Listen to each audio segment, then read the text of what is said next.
Salam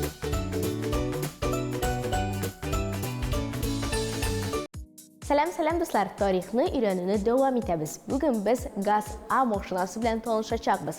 Ul konveyerda düzülüşü birinci Sovet jengil avtomobili.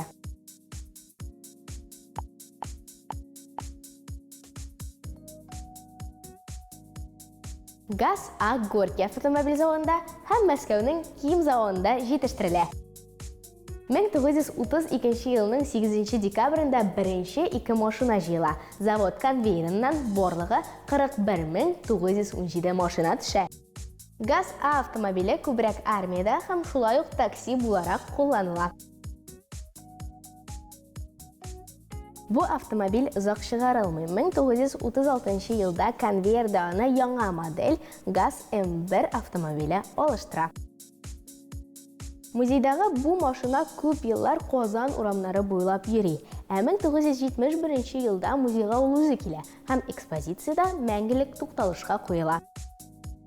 Ul Gorki zavodi tuzuvchisine yoqdoshimiz Lipinga bo'lak etilgan.